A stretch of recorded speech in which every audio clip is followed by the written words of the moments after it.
And welcome to MATV Kashmir in focus. नाजरीन, जैसा कि आप जानते हैं, हम अपने प्रोग्राम में आपको पाकिस्तानी कब्जे वाले जम्मू कश्मीर और पाकिस्तानी कब्जे वाले गिलगित बल्तिस्तान से मुतालिक जानकारियां देते हैं। जैसा कि मैं पिछले प्रोग्राम्स में आपको बता चुका हूं कि पाकिस्तान का इक्तिसादी बहरान अब धीरे धीरे दोनों मकबूजा इलाकों में सरायत कर रहा है, फैल रहा है।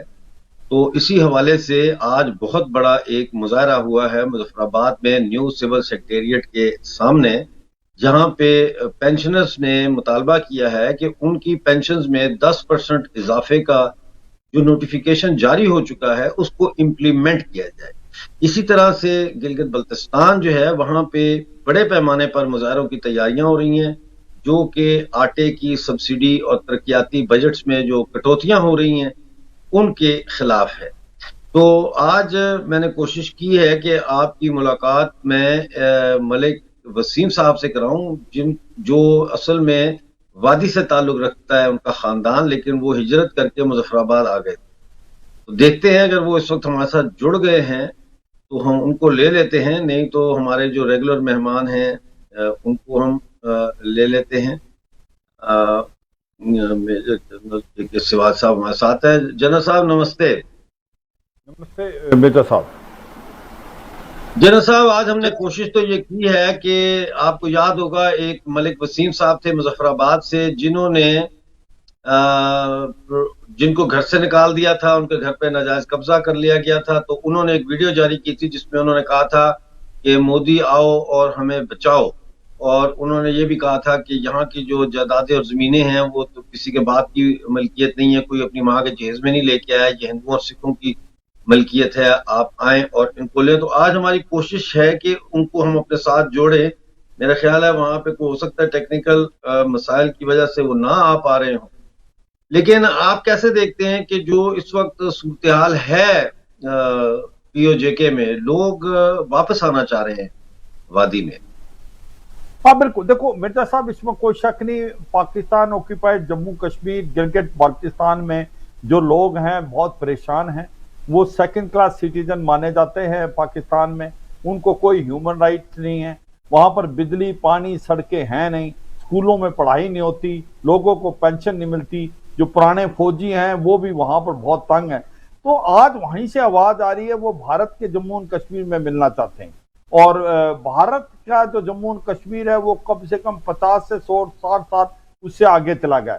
जब यहाँ से लोग वहां जाते थे, पहले उनको पता करते थे, तो उनको महसूस होता था कि भारत का जो कश्मीर है वो बहुत आगे निकल गया और वो पिछड़ गए हैं, और वो कहीं ना कहीं अब उनको मन बना लिया है कि वो भारत में मिलना चाहते हैं। और ऐसे में वो भारत की तरफ देख रहे हैं, वो बार बार कह रहे हैं मोदी गवर्नमेंट को आओ और आप कुछ करो। मुझे लगता है समय आ गया है कि हमें कुछ ना कुछ करना चाहिए, क्योंकि वहां से तो लोगों की आवाज है, मगर उनकी आवाज से वो काफी काम नहीं हो पाएगा जब तक हम यहां से कुछ ना करेंगे। और वो जरूरी है हम करें, नहीं तो पाकिस्तान जो है जम्मू एंड कश्मीर जो भारत का है उसमें कुछ ना कुछ अड़ंगा देता रहेगा। और अब समय आ गया पाकिस्तान ऑक्यूपाइड जम्मू कश्मीर और गिलगित बाल्टिस्तान को भारत में मिलाने का। देखो, भारत का जो जम्मू एंड कश्मीर है वो एक प्रकार वाइब्रेंट डेमोक्रेसी है। वहां डिस्ट्रिक्ट डेवलपमेंट इलेक्शन हुए, पंचायत इलेक्शन हुए, डिलिमिटेशन की प्रतिक्रिया खत्म हुई, अभी असेंबली इलेक्शन होंगे, उसके बाद उसको स्टेटहुड मिलेगा। आज की तारीख में रिकॉर्ड टाइम का टूरिज्म हो रहा है, वहां डेवलपमेंट चल रही है। सऊदी अरेबिया UAE $2 बिलियन वहां पर जो इन्वेस्ट करने के लिए तैयार है। तो मुझे लगता है कि अब जब लोगों ने वहां मन बना लिया है कि अब वो जब देख रहे हैं भारत का जम्मू कश्मीर शांति की तरफ जा रहा है, डेवलपमेंट की तरफ जा रहा है, और एक प्रकार डेमोक्रेटिक सिस्टम है, और एक वो कहीं पाकिस्तान के साथ पिछड़े हुए हैं, सेकंड क्लास सिटीजन हैं, ना बिजली पानी सड़कें कुछ नहीं है, तो उन्होंने एक आवाज है वहां से कि हमें भी भारत में मिलाया जाए। और मुझे लगता है मोदी साहब को बार बार पुकार रहे हैं, अब भारत को कुछ ना कुछ करना चाहिए, और इससे अच्छा कोई समय नहीं। मैं ये कहूंगा कि अब समय जो है, आप जब भी वार करो जब लोहा गर्म है। आज पाकिस्तान पॉलिटिकली और इकोनॉमिकली जो हालात उसके बहुत खराब हैं, वो अपने आप को काबू में नहीं ला सकता। और जैसे पुराने प्राइम मिनिस्टर इमरान खान खुद बोल रहे हैं कि पाकिस्तान के 3 हिस्से हो जाएंगे, कहीं ना कहीं वो बात करें बलूचिस्तान की, सिंध की, और बाकी का जम्मू और कश्मीर के साथ जो पंजाब की, मगर उनको भूल के वो खैबर पख्तूनख्वा और पाकिस्तान ऑक्यूपाइड जम्मू और कश्मीर और गिलगित बाल्टिस्तान है ये भारत में मिलेंगे और खैबर पख्तूनख्वा जो पश्तून है वो अफगानिस्तान में। तो ये सच्चाई है, ये होने वाला है और अब भारत को इसकी पूरा मदद करनी चाहिए, फाइनेंशियली भी, इमोशनली भी और मुझे लगता है मिलिट्रली भी। अब समय आ गया है कि ये हिस्सा भारत का है, इलीगली ऑक्यूपाई किया है 1947 ने पाकिस्तान ने, ये वापस आना चाहिए। वहां का अवाम चाहता है कि वापस आए क्योंकि उनको भी समझ आ गई है बहुत बड़ी गलती है कि उनको पाकिस्तान में वो एक प्रकार से वहां पर पिछड़ गए। तो मुझे लगता है अब भारत को कुछ ना कुछ करना चाहिए और हर तरफ से उनकी मदद करें, मिलिट्री, साइकोलॉजिकली, इमोशनली, और इस हिस्से को भारत के साथ मिलाएं क्योंकि इससे अच्छा मौका आपको कभी नहीं मिलेगा जब पाकिस्तानी पॉलिटिकली कतार में, सिविल वार में और फाइनेंशियली टूटने के कतार पे है। मिर्जा साहब जी बिल्कुल आप सही कह रहे हैं। आप ना वो अलाउ पे क्लिक करें, जो अलाउ है ना,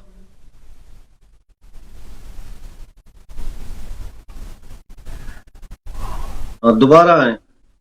अच्छा, आपने बड़ी महत्वपूर्ण बातें की हैं। देखें, बात यह है कि पीओजेके के लोग इस वक्त मोदी सरकार की तरफ देख रहे हैं और ये जो नारा था मोदी है तो मुमकिन है, ये वहां पहुंच चुका है नारा।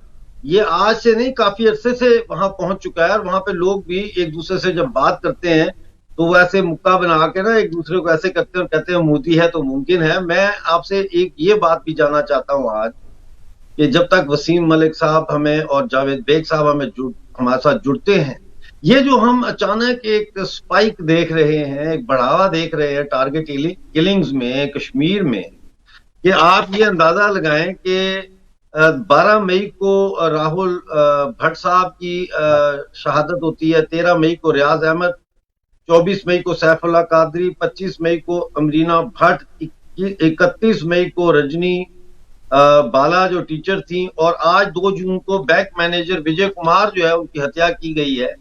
तो इसको आप कैसे असेस करते हैं सिचुएशन को? क्या ये 1990 की दिहाई वापस आ रही है? नहीं, बिल्कुल। देखो मिर्जा साहब, सच्चाई यह है कि जब दीवा बुझता है तो वो फटफटाता है। तो आज वही हालात है इस टेररिज्म की। वहां पर 100 से 125 से ज्यादा आतंकवादी नहीं है, उनको 1 से 1.5 साल में खत्म किया जाएगा। लश्कर तोबा जैसे मोहम्मद हिजबुल मुजाहिदीन की लीडरशिप खत्म है। मैं ये मानता हूं कि करीब करीब 8 के तरफ टेररिस्ट ने एक प्रकार से टारगेट किलिंग की है, जिसके अंदर माइग्रेंट वर्कर भी हैं, जिसके अंदर कश्मीरी पंडित भी हैं, किसमें जो वो भी लोग हैं जो कि एक प्रकार से लोकल नहीं हैं, और कुछ जो कश्मीरी मुसलमान भी हैं। मुझे लगता है कि ये एक प्रकार फ्रस्ट्रेशन है पाकिस्तान करा रहा है और ये हाइब्रिड वारफेयर का एक नमूना है। क्योंकि ये होता क्या है, आज उनके अंदर इतने ताकत तो है नहीं वो सिक्योरिटी फोर्सेस से मुकाबला कर पाए, तो आज वो क्या करते हैं, पिस्तौल, छोटा छोटा हथियार ये दे के ओवरग्राउंड वर्कर और स्लीपर सेल को ये टारगेट किलिंग, जो इनोसेंट लोग हैं उनको टारगेट करते हैं और वो फिर सही कह रहे हैं आप, इनोसेंट लोगों को ये टारगेट करते हैं। मैं चाहूंगा स्टूडियो से कि वो जरा देखें कि हमारे साथ अगर दूसरे मेहमान जुड़ गए हैं तो उनको ऑन बोर्ड ले लें। खास तौर पर मलिक वसीम साहब अगर हमारे साथ जुड़ गए हैं तो उनको ले लिया जाए। और जावेद बेग साहब हमारे साथ मौजूद हैं। जावेद बेग साहब, आपका बहुत स्वागत है आज के प्रोग्राम में। Thank you very much for joining us Javed भाई। जावेद भाई, आपसे भी मैं पहला सवाल ये करना चाहता हूं कि अब जम्मू कश्मीर सरकार का कल ये फैसला आया है कि 4,500 कश्मीरी पंडितों को महफूज मकामात पे मुंतकिल किया जाएगा जो सरकारी मुलाजम है। तो क्या ये आप समझते हैं कि सही स्ट्रैटेजी है कश्मीरी पंडितों की टारगेट किलिंग को एड्रेस करने का? नहीं, उससे तो कोर प्रॉब्लम एड्रेस नहीं होगी। कोर प्रॉब्लम कुछ और है, लेकिन हां ये इससे जो है सिचुएशन को कंटेन किया जा सकता है, क्योंकि थ्रेट तो इमिनेंट है। इस वक्त जो ये दरिंदे हैं, जो ये कायर लोग हैं, निहत्ते लोगों को मार रहे हैं। मेरे इलाके में, बड़गाम इलाके में अभी अभी 2 दिहाड़ी करने वाले मजदूरों को मारा। वो जिहाद अकबर कर रहे थे, सही तरीके से हक की रोजी रोटी कमा रहे थे। मेरे लिए वो दोनों शहीद है, उनका खून पाक है। आज का वाकया है ये? अभी आधे घंटे पहले। अरे बाप रे, आधे घंटे पहले जिस तरीके से मजदूरों को कश्मीर में उनकी हत्या कर दी गई है, शहीद कर अग्रेंट दिया गया वर्कर। है। ये अभी ब्रेकिंग न्यूज जो है जावेद बेग साहब हमें दे रहे हैं। जी जी। दिहाड़ी करने वाले मजदूर, उनका पसीना इन दरिंदों की जिंदगी से काफी ऊंचा दर्जा रखता है। दो बेशक। गरीब मजदूर जो इतने दूर से हके हलाल की रोजी कमाने आए थे, हलाल तरीके से, जायज तरीके से, बड़ा परेशान हूं मैं अब, बहुत बहुत परेशान हूं मैं, आप यकीन माने। ऐसे दरिंदे इस दुनिया में कैसे है? और जो लोग उन दरिंदों का साथ देते हैं, उस दरिंदगी का जो ये गंदी आइडियोलॉजी है, anti human, anti social, anti society ideology जो है, एंटी रिलीजियस आइडियोलॉजी है, ऐसी आइडियोलॉजी को साथ देने वाले लोग खुद को कहेंगे वो पढ़े लिखे हैं, वो इंसान है, वो किसी मजहब के मानने वाले नहीं हो सकते। वो भी बराबर के दरिंदे हैं जो इन कातलों का साथ देते हैं, उन्हें पनाह देते हैं। आप देखें किस तरीके से राजस्थान से एक शख्स पढ़ पढ़ लिख के आपके कश्मीर में, आपके इंस्टीट्यूशन में काम करने आता है। You look at him, Vijay Kumar, उनके पास हजारों अपॉर्चुनिटीज थी वहां पे कॉर्पोरेट सेक्टर में। कॉर्पोरेट इंडिया बहुत बड़ा है, मैं 7 साल वहां पे नौकरी करके आया हूं, मैंने जिंदगी का मकसद वहीं पे सीखा है। लेकिन वो शख्स इस गर्ज से आया कि कश्मीर में अमन आ जाए, तरक्की हो, कश्मीरियों की मदद करने के लिए आया था। दिन दहाड़े एक मामूली से एक दरिंदे ने उनकी हत्या कर दी बैंक में। जिस तरीके से 17 साल से हमारी बहन रजनी बाला अपना घर सब कुछ छोड़ के यहां पे हमारे बच्चों को पढ़ा रही थी, आप देखें ये आइडियोलॉजी कैसी है। ये एक टीचर को मार के कश्मीर के फ्यूचर को खत्म करना चाहते हैं। जिस तरीके से 30 साल पहले इन्होंने कश्मीरी पंडितों को मार के, इंटेलेक्चुअल तबका था उनको मार के यहां से भगा के एक इंटेलेक्चुअल वैक्यूम पैदा किया, अभी तक बहुत बड़ी हम बात उसको कर फिल रहे हैं नहीं आप, कर बहुत पाए। बड़ी बात कर रहे हैं। और जनरल साहब ये देखें, जावेद भाई ने अभी हमें ये खबर दी है कि 2 और मेहनत कशों की हत्या कर दी गई है, उनको शहीद कर दिया गया है। और इन्होंने बड़ी इंपॉर्टेंट बात की है कि ये ऐसे लोगों को टारगेट कर रहे हैं, खास तौर पे जैसे टीचर को टारगेट किया, कश्मीरी पंडितों को टारगेट किया, ताकि यहाँ पे जो इल्म और अदब का पौधा है वो पनपना ही ना पाए, यहाँ जहालत को आम किया जाए। तो आप कुछ कहना चाहेंगे इस मत में? हाँ बिल्कुल, देखो मिर्जा साहब सही बोला, बिल्कुल ठीक बोला। देखो ये इनोसेंट वर्कर्स हैं, ये सॉफ्ट टारगेट हैं, क्योंकि आज जो मिलिटेंसी है, टेररिज्म, वो लास्ट स्टेज पे है, उनकी इतनी हिम्मत नहीं है वो सिक्योरिटी फोर्सेस का मुकाबला कर पाए। तो ये जो है एक हाइब्रिड वारफेयर है। ये लोग जो OGW स्लिप और ये आपके जो स्लीपर सेल हैं, ये छोटा हथियार लेके इनोसेंट आदमी, ये 2 वर्कर्स को मारना, एक स्कूल टीचर को मारना, एक बैंक मैनेजर, ये सॉफ्ट टारगेट हैं। ये तो अपना काम तो कर ही रहे हैं। ये एक प्रकार कश्मीर के अवाम के लिए एक प्रकार से मेहनत कर रहे हैं। एक जो टीचर है जो 17 साल से कश्मीरी बच्चों को पढ़ा रही है, उसको आप मार देते हो, नियति को, एक बैंक मैनेजर को। ये कहां की इंसानियत है, ये कहां का धर्म है? मुझे लगता है ये दरिंदे हैं और इनको असली जगह भेजा जाएगा। और ये दिखलाता है कि आज की तारीख में ये फ्रस्ट्रेशन है पाकिस्तान का। पर मुझे एक चीज समझ नहीं आती मिर्जा साहब, जब पाकिस्तान ऐसी कार्रवाई कर रहा है और जब वो फाइनेंशियली और पॉलिटिकली वीक है, तो भारत को क्या है जरूरत ये सीज फायर करने की? सीज फायर को एब्रोगेट करें। आप उनको जो टेररिस्ट कैंप हैं और वहां पर ट्रेनिंग एरिया है, आप उसको टारगेट करें ड्रोन से, रफेल से और या आरटी से। क्योंकि हो क्या रहा है, ये जब टेररिस्ट की एक प्रकार से टारगेट किलिंग है, इससे माहौल खराब होता है। एक जो माहौल आ रहा था कि आज डेवलपमेंट हो रही है, शांति आ गई, जब इस प्रकार की किलिंग होती है तो एक डर पैदा होता है, एक जो खौफ पैदा होता है अवाम के अंदर भी। अब याद रखो मिर्जा साहब, खौफ भी पैदा होता है, डर भी पैदा होता है। लेकिन जनरल साहब आप तो इस बात के गवाह हैं कि हमने फरवरी में बताया था कि स्प्रिंग और समर ऑफेंसिव की तैयारी हो रही है, फ्रीडम ब्रिगेड 313 तैयार हो गया है। रावला कोर्ट में उन्होंने प्रेस कॉन्फ्रेंस करके ये ऐलान किया था कि हम जहादी भेजेंगे।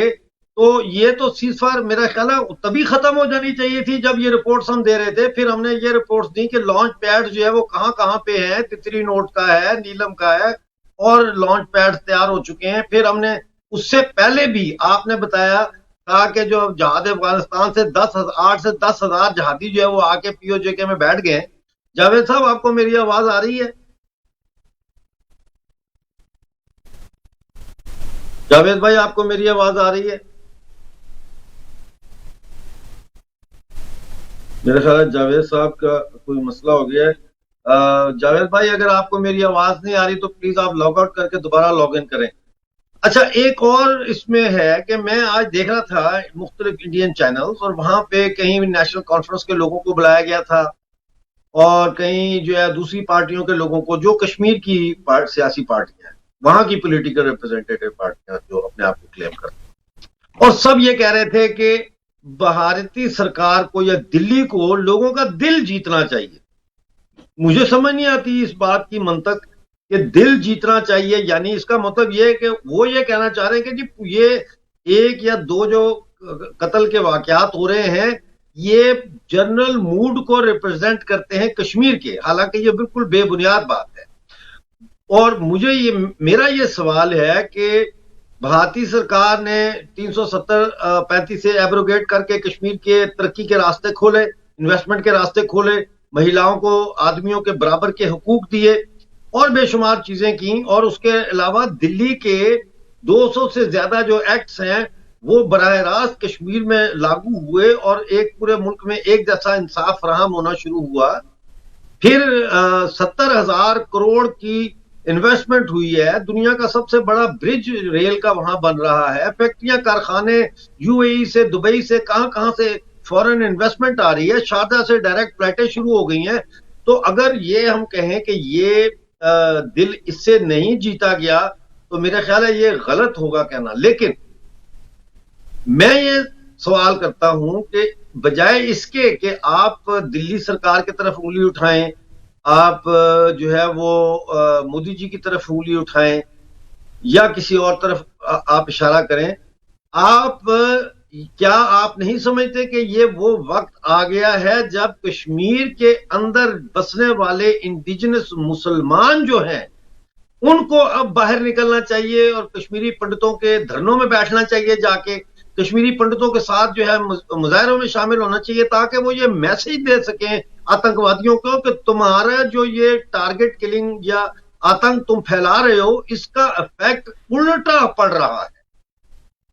बिल्कुल, देखो इसमें शक नहीं है मिर्जा साहब, आपने 2-4 बातें बड़ी अच्छी बोली हैं। एक तो ये भी ध्यान देना पड़ेगा, अमरनाथ यात्रा 30 जून से होने वाली है। अगर ऐसा माहौल रहा तो अमरनाथ यात्रा पे बहुत एडवर्स इंपैक्ट पड़ेगा, और अमरनाथ यात्रा जो लोकल लोगों के लिए एक प्रकार से पूरा उनकी इन्वेस्टमेंट, उनकी एम्प्लॉयमेंट का एक स्कीम है, उनके लिए बहुत एडवर्स इफेक्ट। पर ये जो आपने 2-3 बातें बोली उनका मकसद क्या है कि जो भारत की गवर्नमेंट जो बन पा रहा है वो कर रही है, वहां पर सबसे ज्यादा इन्वेस्टमेंट हो रही है, वहां ग्रास रूट लेवल पे डेमोक्रेसी आई है, वहां पर आज की तारीख में आपने बताया रेलवे आ गई, मेट्रो आ गई, कॉलेज बन रहे हैं, हॉस्पिटल बन रहे हैं, वहां पर इन्वेस्टमेंट हो रही है। ये प्रॉब्लम वहां नहीं है, ये प्रॉब्लम है पाकिस्तान की भेजी हुई। अभी जब तक आप पाकिस्तान के अंदर जो आतंकवादी और आका हैं जो पाकिस्तान की डीप स्टेट को पनिश नहीं करेंगे तब तक उसका इंपैक्ट नहीं होगा।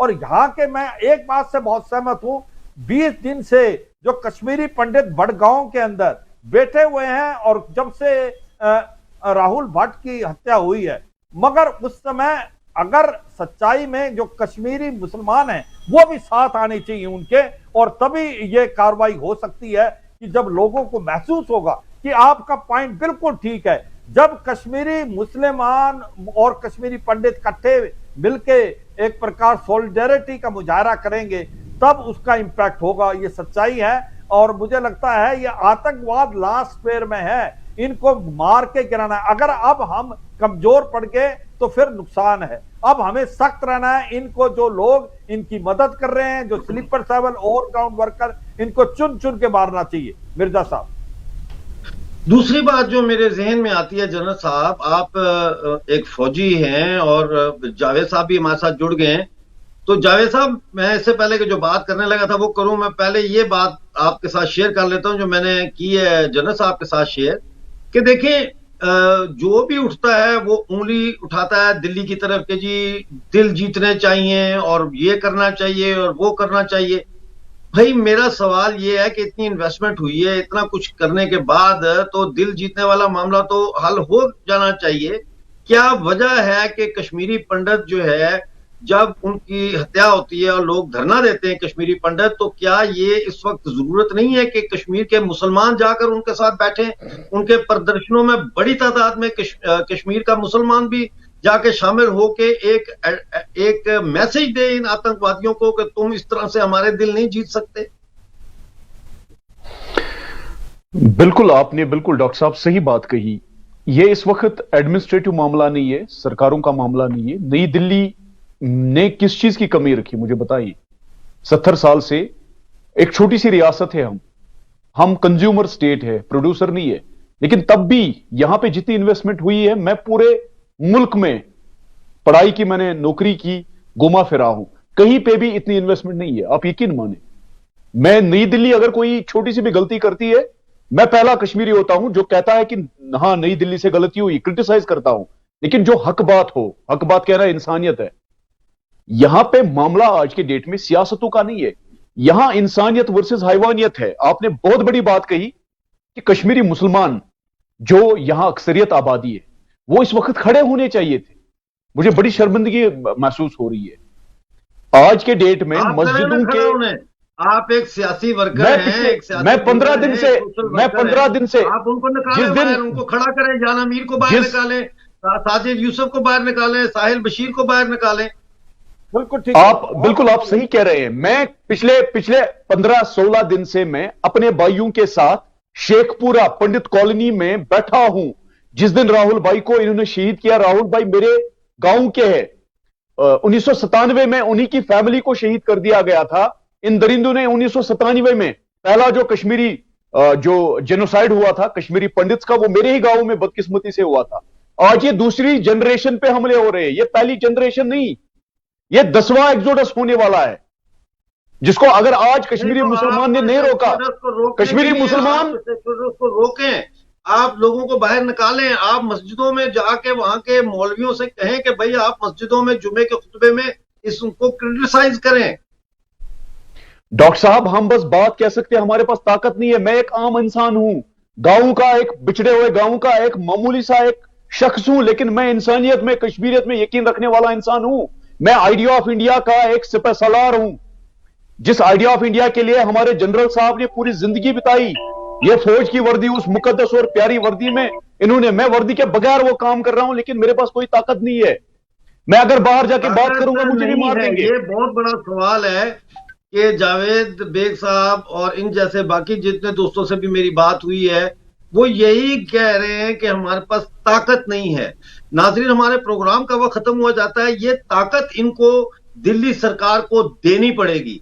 दिल्ली सरकार को कश्मीर में ऐसे मुसलमानों को इनकरेज करना पड़ेगा, फाइनेंस करना पड़ेगा, सपोर्ट करना पड़ेगा, जो भारत माता के साथ एक सोच रखते हैं। और आखिर में चलते चलते मैं आपके लिए एक सोच छोड़े जा रहा हूं कि मेरे ख्याल के मुताबिक हमें इस वक्त फौरी तौर के ऊपर कश्मीरी पंडितों को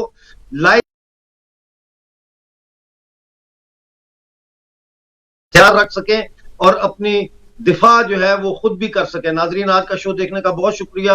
अब आपसे मुलाकात होगी ट्यूसडे को, और मेरी कोशिश होगी कि मैं ये महत्वपूर्ण मेहमान जो मेरे हैं, जावेद बेग साहब और जनरल साहब, इन दोनों को दोबारा अपने प्रोग्राम में शामिल करूं। उस वक्त तक के लिए मुझे इजाजत दीजिए। नमस्ते, अस्सलाम वालेकुम और सत श्री अकाल। जय हिंद।